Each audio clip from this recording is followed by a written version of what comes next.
Hey there, gang. How's it going? Todd Nauck. Pardon me. Welcome to my YouTube channel. So sorry I haven't been able to do any videos or live streams here this past month. I've been really busy.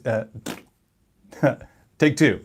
Live TV, folks. I'm working without a net. I've been really busy working on my new Marvel series, Gwen Stacy, about the original Gwen Stacy. Peter Parker's girlfriend, not Spider-Gwen, the original Gwen Stacy. We're telling the story of who she was before she met Peter Parker. And that series debuts February of 2020. So look for that. Written by Christos Gage, drawn by yours truly, and color art by my dear friend Rochelle Rosenberg, and covers by Adam Hughes.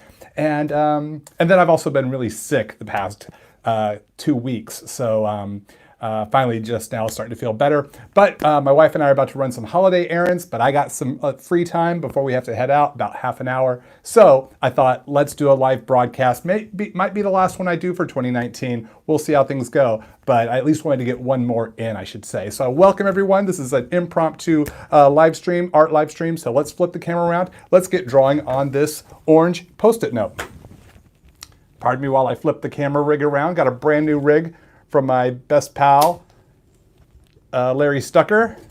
If you know the name Larry Stucker, it means that you probably read our work in our series Young Justice. He was my inker on Young Justice. He got me a brand new rig with light, with this awesome light. If you're wondering why I look so glorious, it's because of this beautiful light that he got me. So this is my first time to try it out. I can readjust the light here. I forgot what brand this is. The box is over there, but we're going to focus more on the art at this time, and I'll try to address any questions I can while I draw. So yeah, so got an orange Post-it note here, and I was thinking it'd be fun to draw the Thing, the ever-loving blue-eyed Thing. I don't think I've done a Thing Post-it note sketch here on YouTube, I should say. So I thought this might be fun to do.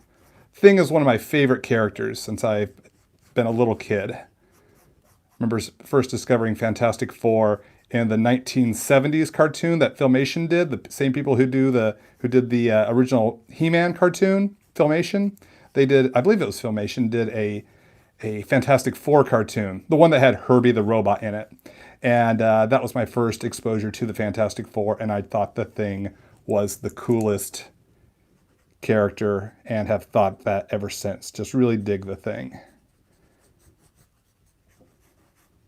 He's got a very interesting shaped head. His brow here is very signature. I like a good kind of Rocky sort of thing. When he first debuted in the comic, Jack Kirby drew him kind of lumpy, and then he kind of gelled into the Rocky sort of, not Rocky Balboa, but the orange rocks really started to take shape, and I really like a Jack Kirby, John Buscema, John Byrne, Michael Ringo sort of look to my take on the Thing.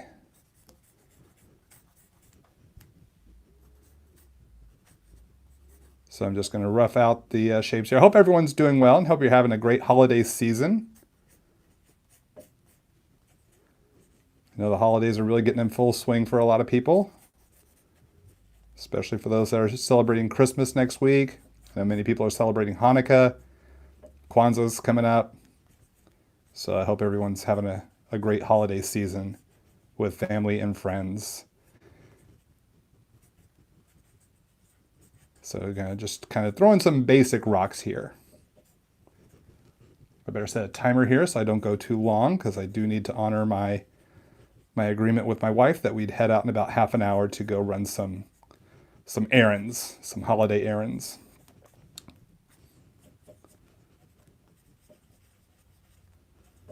So I'm a pebble nose sort of thing. I like the thing. Odd sentence. I like the Thing with like that little square rock with little square nostrils, or rectangle, I guess is a more appropriate term for the shape there. I've always preferred those over a big honkin' schnoz. I know some people put a big bridge to his nose. Totally understandable, but I prefer just the pebble nose. I just think it looks cooler. Of course, that was the one that he had back when I was a kid, so of course that's the one I'm going to gravitate towards more than anything else. Let's see, put those ever-loving blue eyes. Kicking off to the side there.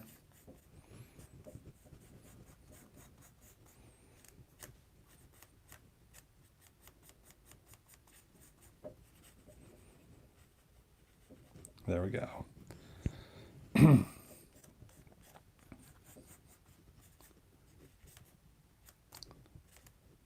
All right, let's, oh, and a lot of people like to ask what tools I'm using.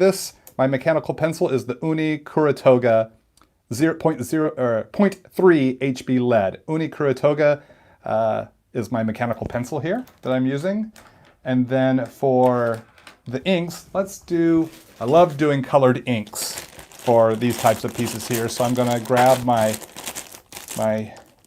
trusty pack of colored microns. Same as my black microns, just colors. So I'm going to use browns here since thing is of an orange rock. So I'm going to start with a 0.5.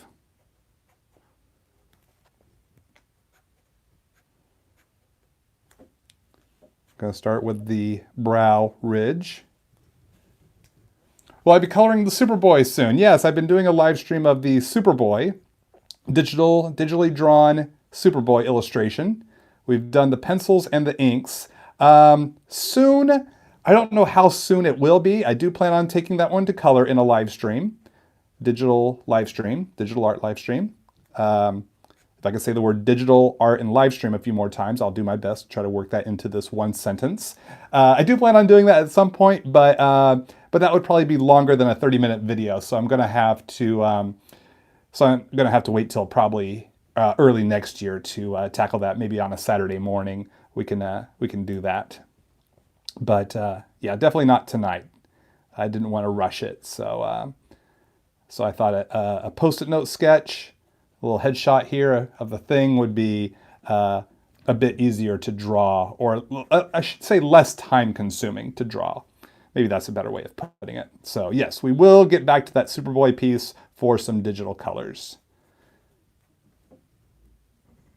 Thank you for asking, and thanks for watching my other live streams. I appreciate that. Thanks for all y'all's support. It's meant a lot this past year and many years, so I want to say thank you to everyone who has subscribed to my channel. If you just discovered me, just discovered my videos, welcome, number one. Number two, feel free to subscribe so you don't miss out on future art uploads and art live streams. See, look at that. Look at that little pebble nose. That's just so signature Ben Grimm to me. So I like to put a little bit of a thicker weight here on the bottom side of the ridge, just so that it pops off of the other rocks on his face. So I'm keeping that in mind. Got the eyeballs tucked right up underneath that brow. He's got that bottom eyelid. And so a lot of his facial features, what would be wrinkles on a fleshy person, are the crags of the rocks on his face. That's kind of, I think, how many of us perceive these, like the philtrum, that little trough between our nose and our top lip that we all have. It's called a philtrum, P-H-I-L-T-R-U-M. Hopefully I'm spelling that correctly. I am not a medical professional. That's that little nasal labial trough. Well, that's just a little rocky crag that goes right down the center of his face. So utilizing, and like the cheekbones here, utilizing what would be real life person would be like a flesh and blood person, I should say, flesh and bone. We can still utilize those same shapes, but for a rock texture, like the eyelids. And the like what would be crow's feet would be rock, smaller rock crags. I just like the word crag, so I'm probably going to say the word crag quite a bit there. So these are things I think about when I'm illustrating thing is, what would it be like on a flesh and blood person? Well, that's where I'm going to put concentration of rock shapes and forms. And it helps me from just having a mishmash of rocks, but very deliberate rocks that help inform the shape of the thing's head, face, facial features and gives him more believability, even though he is a fantasy character.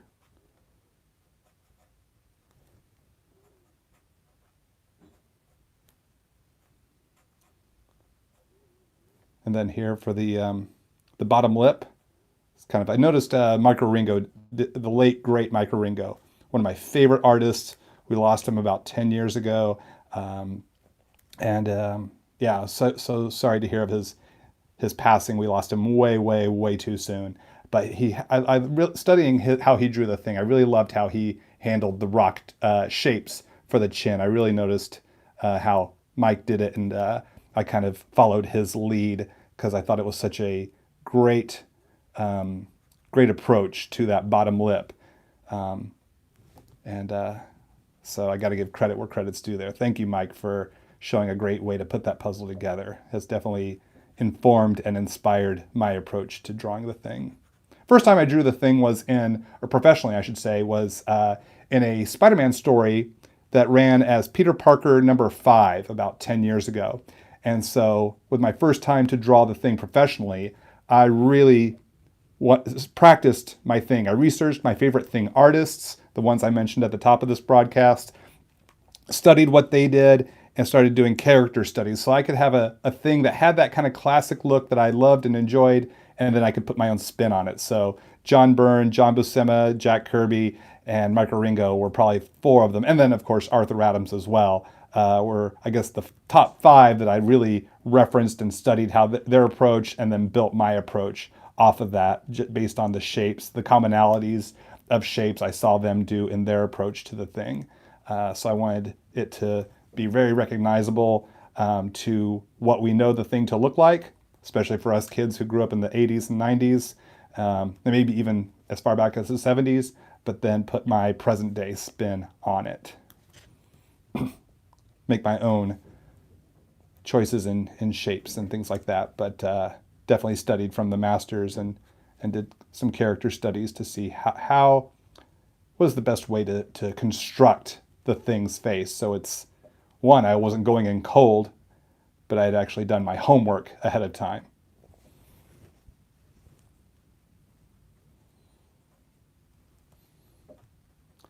And got a little bit of a shadow here underneath his chin. Doesn't really have much of a neck to speak of. It's kind of like this rock head set on top of this giant boulder of a body. So there's really virtually no discernible neck. Put a few little tick marks here and there just for a little rock texture.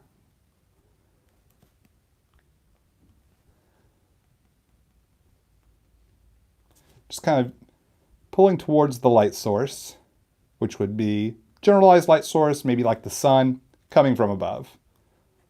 Or if he's in the Baxter building, maybe it's some industrial lighting or something like that.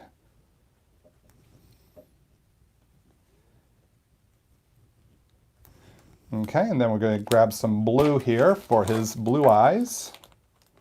I'm going to use the 005.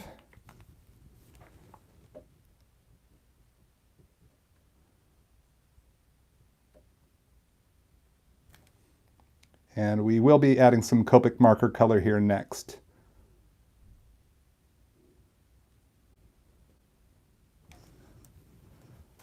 So hopefully you can see the difference of the brown and the blue there. Just kind of gives it that animation sort of flavor, like a animation cell line art sort of thing. This is kind of the approach that I'm taking here. All right, so that should do it for the line art. That's had a moment to dry, so we should be safe to do some erasing. Let me use my kneaded art gum eraser, is better. Doesn't pull up the inked lines as much. It really just kind of grabs onto the graphite, but doesn't mute out or ghost image the inked lines, the micron lines. Got to be very careful when I'm erasing so I don't wrinkle the post-it note on the notepad. It's been a while since I've done a post-it note sketch. This is the first one I've done in like months. A lot of people at cons, comic book conventions this year were asking, when are we going to see another post-it note? It's like, I have been long overdue over to do? Long overdue. I'm really flubbing my lines today. Okay, there we go. Some clean line art now that we can start dropping some colors. So this is an orange Post-it note, but I'm still going to use orange Copics to really pull this together. So I'm going to start with a YR27. It's kind of like my darkest shade of orange, kind of a brownish orange. I'm going to hit all the shadowy parts. So like up underneath his eye here, if the light's from above, it's really going to put a shadow here underneath his eyes, or underneath his brow, or around his eyes. On the cheekbones there, kind of cutting some shapes. Now these are shapes I've practiced. Then of course I consider all the rocks their shapes as well. So I can create a little 3-dimension by putting some darker shots underneath the, on the bottom side, I should say, the bottom sides. Now that shadow we had inked in from his head, his jaw casting a shadow onto his boulder of a body. Going to keep that in mind. Okay, so that's just step one right there. Step one. Now we're going to go to a lighter shade of orange. That was the YR27 if you're playing along at home. Now I'm going to, pardon me, come in with some YR16, a more traditional shade of orange. And going to go over those places where I use the darker orange, still leaving the color of the board open because we're working our way to the light source from dark to light. Just eating up a little more of the real estate with a more traditional orange here. We're still going to go lighter there, so I want to save room for one more, at least one more shade of orange.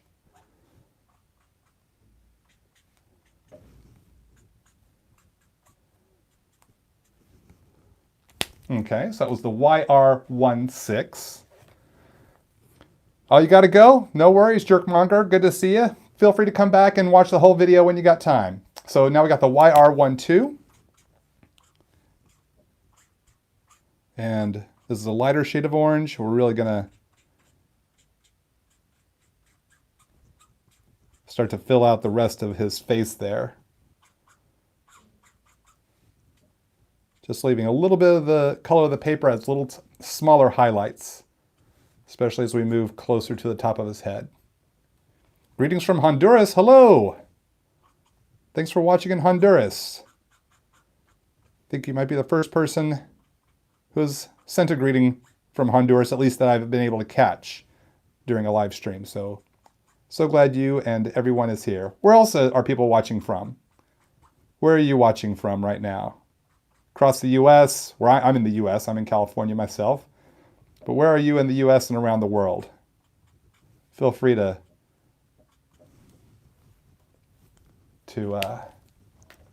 give a shout out to your hometown or home country.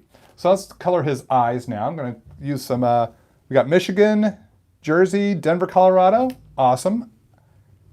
It's been a while since I've been to Michigan and Colorado. Was near Jersey when I was at New York Comic Con, so not really in Jersey. Some B04 starting off. Philadelphia, PA, right on. San Antonio, hey, fellow Texan. Cincinnati, right on. Yes, I do remember going to the Cincinnati Comic Con. Now some B02. Yukon, Oklahoma, right on. My neighbor to the north when I was growing up in East Texas. Arizona, Mexico. Buenos noches. Hope I come back to Denver Comic Con. I'd like to come back. It's been about 4 or 5 years since I was last at Denver Comic Con. So we used B04 and B02, El Paso, Texas. All right on. Like seeing all these Texas people, fellow Texas people in the house. So B04 and B02. Now we're going to come in with some grays. So I'm going to come in with some cool gray 4. Going to put a lot of gray here in his eyeballs, starting off here. I got my trick. If you've seen my post-note sketches in the past, you'll recognize this trick I'm doing. So I put a lot of gray in there. I use a darker shade of gray than I normally would for these types of illustrations. If I was do it on white paper, I would not use a cool gray 4. But for my trick, Coming up a little bit later on, you'll see what I mean.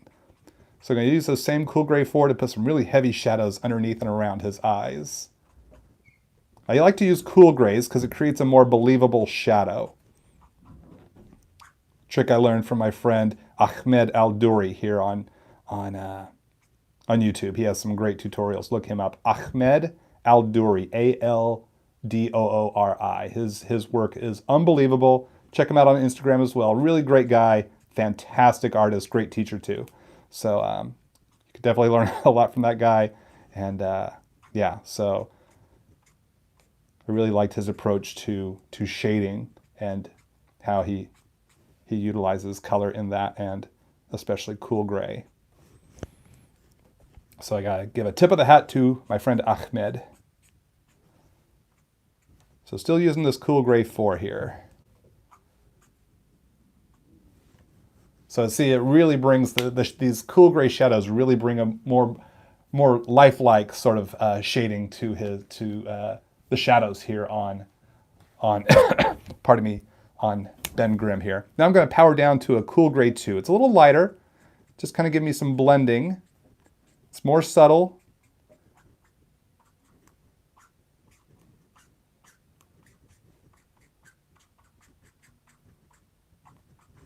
So it just kind of lets me kind of schmooze everything together just by a smidge more. All right, now let's go ahead and do that white color trick with his eyes. So I put that darker shade there, darker shade of gray. Now if I come in with this white pencil, when I color over that darker gray, it lightens that gray to just the right shade that I'd want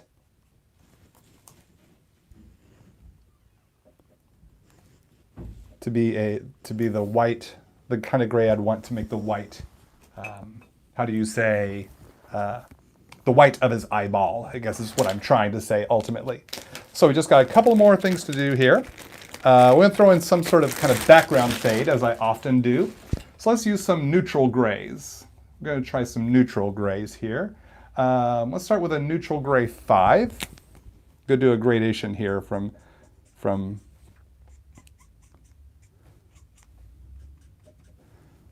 top to bottom. So some neutral gray 5. Now some neutral gray 4. Coloring over that 5. That's how you get, if you want to get a nice smooth gradation with your Copic markers, go from dark to light and carry that light over the dark that you've laid down into further down into the board. Something like cool gray 3, because these inks are made to blend with each other. So when the inks react with other inks, it smooths everything out. Some cool gray 3. And now some cool gray 2. Color over it and then pull down into the part of the paper that needs it. Oh, that's fun to see it.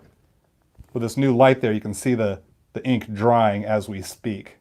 Ooh, and there it goes. It's like watching marker color dry. More fun than watching paint dry, I'll say that, because it dries much faster.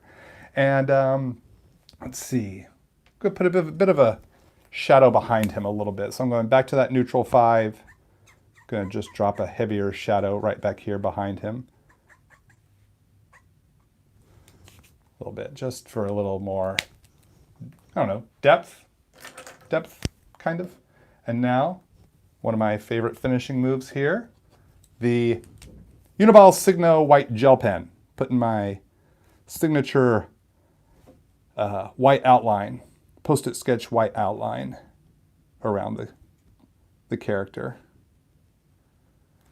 Now, I most recently drew the Fantastic Four in Friendly Neighborhood Spider-Man issue 13 that came out just recently. I guess in the past month or two, I helped out with a few pages of that, 4, 5, 6 pages of that comic.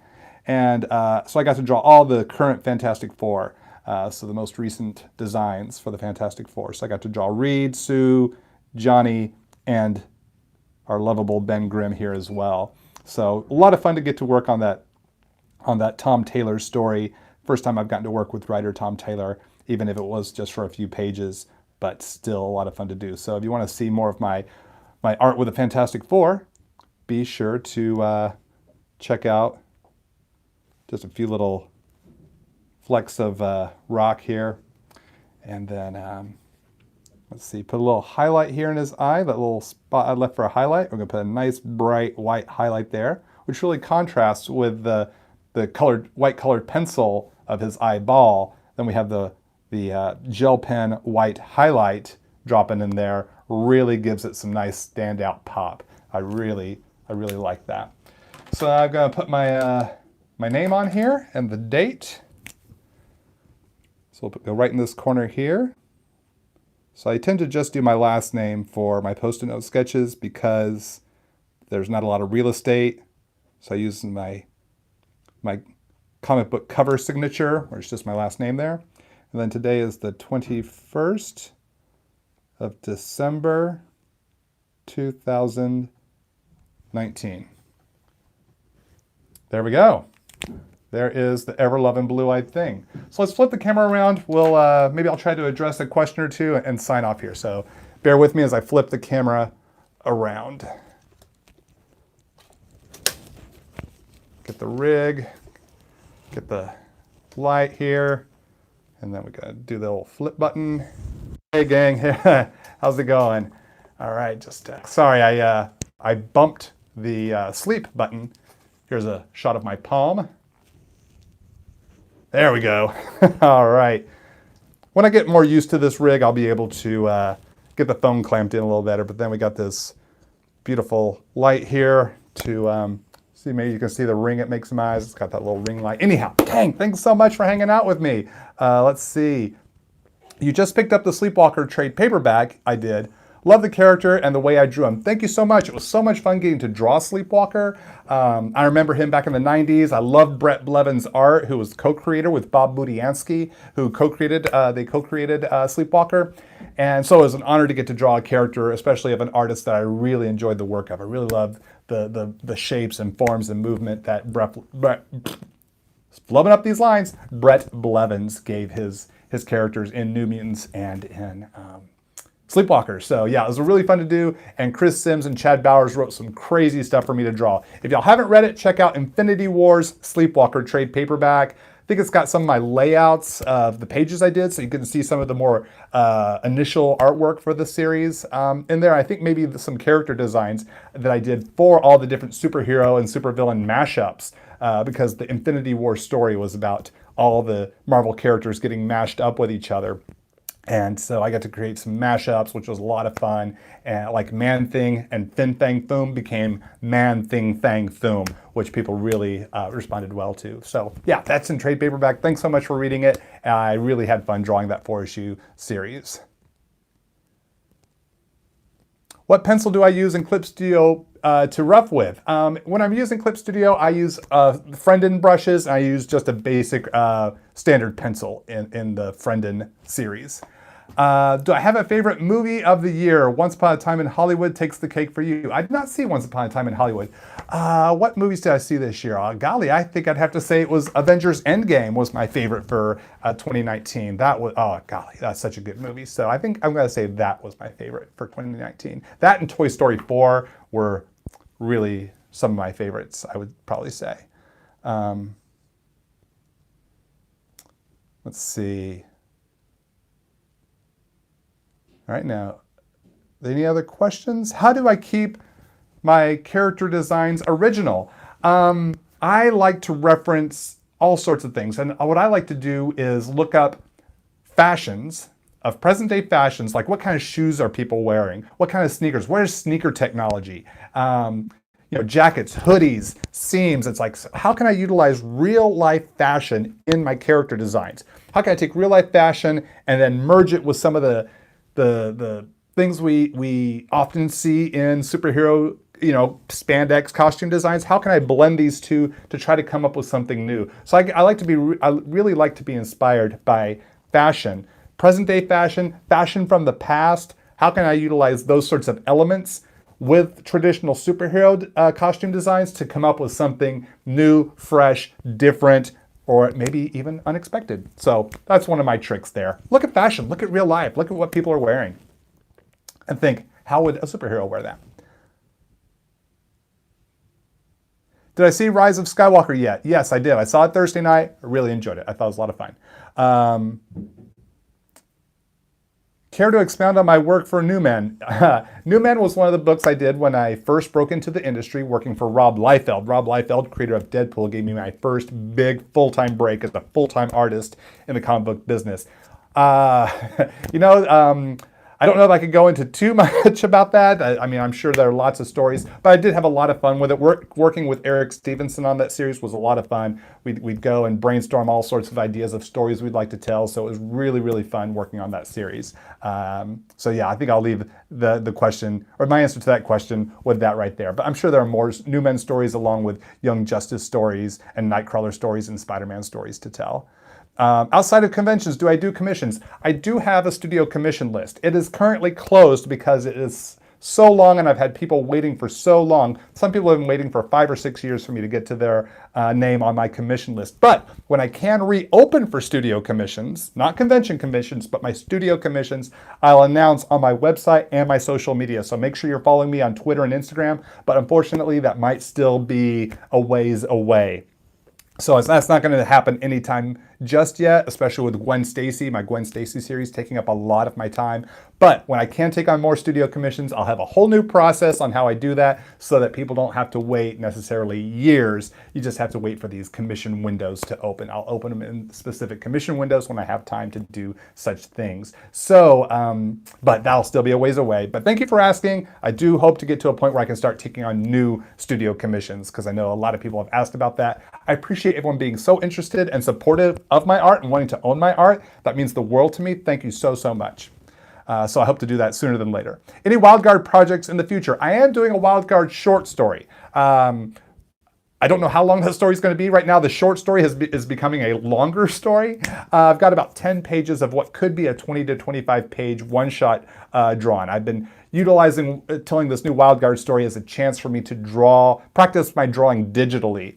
So I've been working on that for off and on whenever I have free time over the past couple of years, 3 years. So I'm writing it, penciling it, inking it, and coloring it all digitally. And so definitely have learned a lot. It's been a lot of fun, and I can't wait to try to get this all finished being put together so I can have this new WildGuard story out there for all the WildGuard fans. If you don't know what I'm talking about, for any of you new viewers, WildGuard is my pardon me, creator-owned series I did. I used to do these mini comics of them back in the 1990s in art school. It's actually with the mini comics that Rob Liefeld saw that made him like my art and wanted to hire me. And then after I finished Young Justice at DC Comics, when I finished that series, I went to Image and did WildGuard as a traditional comic book. And I did 12 issues of that. The first 6 issues are in trade paperback. It's called WildGuard Casting Call. WildGuard is a reality TV superhero team. I created them in 1992, inspired by the TV show Cops. And so that's how long I had this concept of reality TV superheroes. 8 years before reality TV took off in like 2000 with Survivor and American Idol and shows like that, when reality TV had its big boom and became just like everywhere.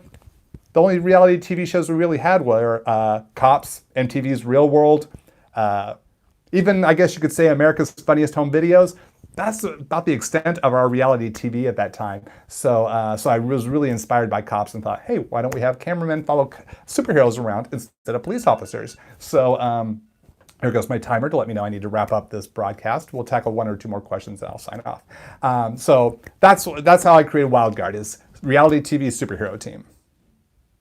You're liking my Optimus Prime in the back here. Yes, my little Optimus Prime. Got him at San Diego Comic-Con back in, I don't know, 15 years ago. Yeah, one of my favorite Transformers. Have I ever created my own mutant? Yes, I have. I created 2 New Mutants with legendary X-Men writer Chris Claremont. He and I did a series called Nightcrawler back in 2014. The 2014 Nightcrawler series ran for 12 issues. We created 2 new students at the Jean Grey School that we saw regularly. Rico the Scorpion Boy and Ziggy Karst, this girl who had these silver pellets that she could manipulate to make anything she could imagine. She's almost a little bit like Forge in that sense, but not able to build on quite the grand scale that Forge could build at, but she was only like 15 years old, so she had a lot to learn. So I did get to actually create 2 official mutants with legendary X-Men writer Chris Claremont. Telling you, dream come true to be able to create mutants with Chris Claremont. So much fun, so much fun. Let's see. Which do I like better, mutants or Inhumans? I think they're both great, but I've probably read far more X-Men than I have Inhumans. So I'm really big into the X-Men. So my vote would probably go towards mutants. But Medusa, awesome character. Black Bolt, great character. Gorgons, I've gotten to draw the Inhumans in projects for Marvel. So I do enjoy them as well. But I have to default to X-Men because that's the series I started reading regularly as a kid back in the 1980s. So love me some X-Men.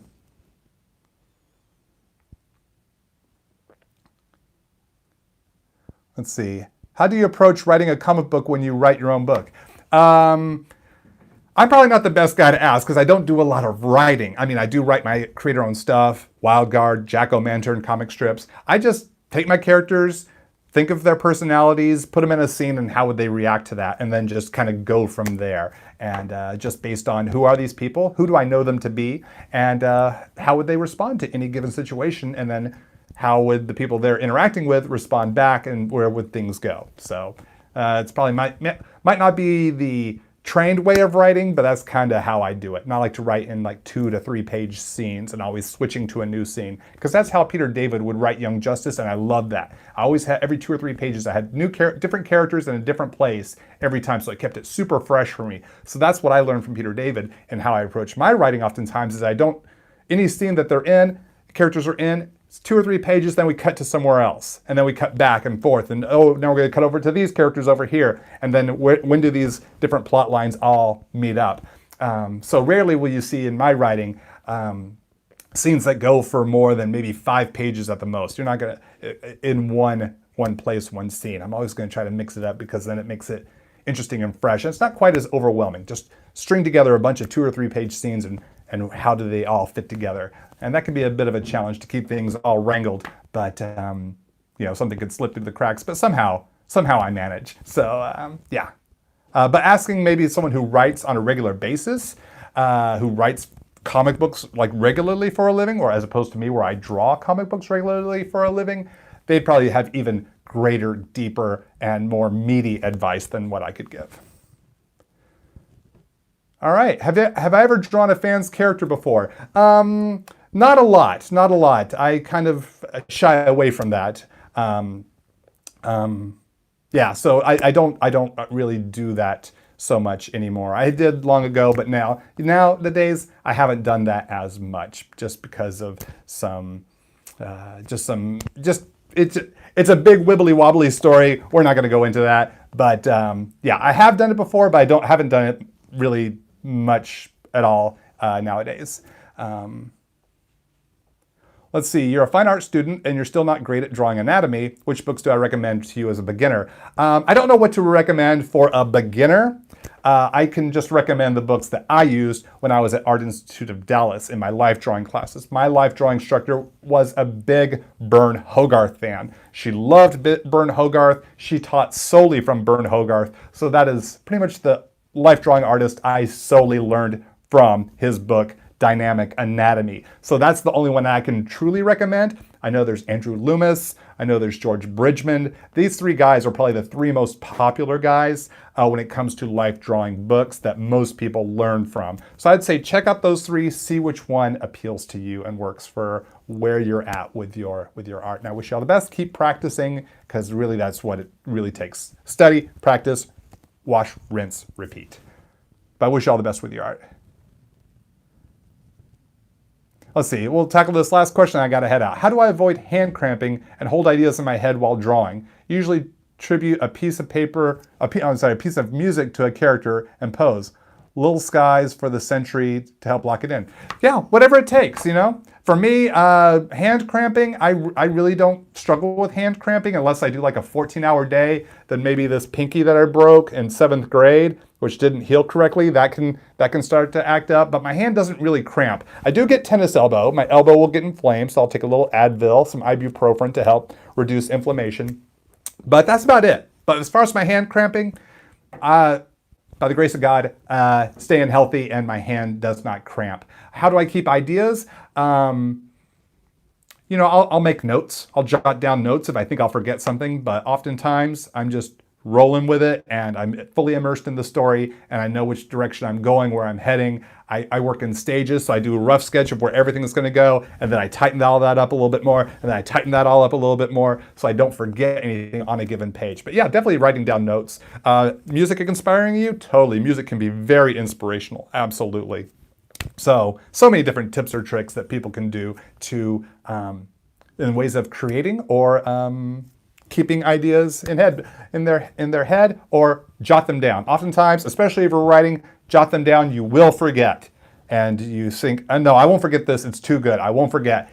2 days later, oh, what was that idea I had? I completely forgot. Write them down. Jot them down on your phone. Write them down on a Post-it note, and hopefully you'll you know, keep those ideas. You know, sketchbooks. You know, oh, I got a costume idea. I just want these seams, and then you just sketch it out real quick, real rough, make some notes so you don't forget later on. So you can go back and it's like, oh yeah, that one thing I wanted to do, I forgot about that. I'm so glad I made a rough sketch and made some notes. Definitely going to do that. So yeah, thanks for your flubbing the lines. Live TV people working without a net. Thank you so much, everyone. Thank you for letting me come here. Thank you for letting me ramble. Thank you for your support. Thank you for liking my video. Make sure you smash that like video. Make sure you smash the subscribe button and tap that bell so you can set your notifications to notify you every time I show up here on the tube. And thank you so much for supporting my art, comics, and videos. Make sure you follow me on my social media. They're all listed in the video description below. And I should have a link to this image that I'll be posting on my social media soon. Hopefully I'll have that link up. But if I don't have the link in the video description just yet, swing by my Instagram and Twitter accounts for sure. And those are definitely linked below. And go ahead and give me a follow there, especially on Instagram. I post tons of art there and yeah, have a lot of fun. So gang, thank you so much. It was so much fun getting to draw the ever-loving blue-eyed thing here. And I want to say thanks again to my best pal and former inker Larry Stucker for hooking me up with this sweet camera and lighting rig here. It's leveling up my broadcast by just a little bit more, maybe even by quite a bit more. That's a really nice light. So yes, this was his Christmas present to me yesterday. So first time I use it, and I'm really, really digging it. So thanks again, Larry. Everybody, I hope you have a great holiday season, no matter where you are, no matter who you're with. I hope you have a great time sharing time with loved ones, friends, or maybe even if you're just interacting with strangers out there. It can be a really stressful time in life. You know, you got holiday expectations, responsibilities, got to meet the family, got to get on the plane, got to buy the turkey, got to go do this, do that. It's easy to get really frustrated and cranky in the parking lots for sure. So try to have a little more grace and mercy on people. And that can be the greatest gift that we give, no matter what our beliefs are. Some grace and mercy can go such a long way, and not only makes that person feel good, probably make you feel good too. So it's something we always got to remind ourselves, especially if we feel like snapping at somebody. Let's try to remember to have some grace and mercy and hopefully make this world a better place, and especially a better 2020 for all of us here. So I want to wish you all the best in this holiday season. Thanks so much for hanging out with me, and I look forward to seeing you all again real soon. I'm Todd Nauck. Keep on drawing, keep having fun.